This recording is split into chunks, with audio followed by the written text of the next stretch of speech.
life. No worries. Welcome to the meeting. Thank you very much.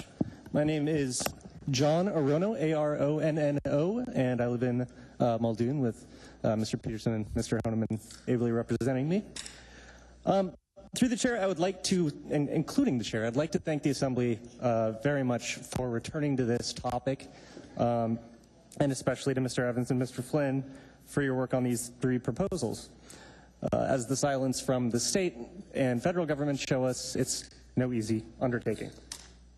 In 2009, the mayor vetoed an equal protection ordinance passed by this body, and this introduced what I think is a great lie that has been promulgated through to this day, that the nearly 40 hours of public testimony offered no quantifiable evidence that discrimination against the LGBT community exists in Anchorage.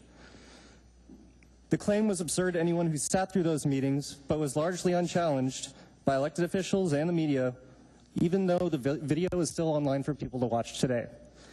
Tonight, we've already heard people give specific examples of being discriminated against in Anchorage.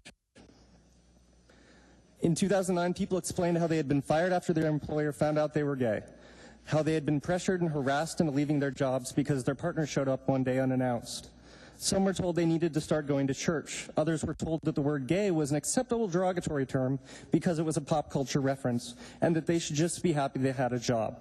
One transgender woman was fired for her job exclusively because of her gender identity and was told by the Anchorage Equal Rights Commission, "Sorry, we don't cover transsexualism." One man said he supported violence against LGBT individuals because he was a dentist and didn't want queers putting their fingers in his mouth. If you listen to the public testimony tonight, you will hear more evidence of discrimination. But if you apply a level of scrutiny that requires an employer to walk in with a sworn affidavit declaring, "Yep, I discriminate, you better stop me," that's not going to happen. The lie that there is no discrimination in Anchorage needs to stop here. I've watched dozens of my friends and others who would become my friends speak their experiences of being discriminated against in Anchorage. The city did nothing, and I've watched dozens of them leave. Some have passed, one took her life. Elected officials often say that the private sector often finds solutions some wish government would. I would offer in this case that has happened. 89% of Fortune 500 companies offer workplace protections.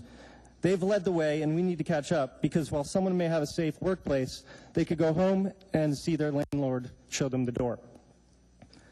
Finally, I would like to state my support for the religious exemption language in the S version of the bill, which holds that only individuals whose substantial duties consist of teaching or spreading religious doctrine may discriminate. If we're deciding that religious institutions can operate outside the law, let's at least minimize their ability to do so in a logical manner.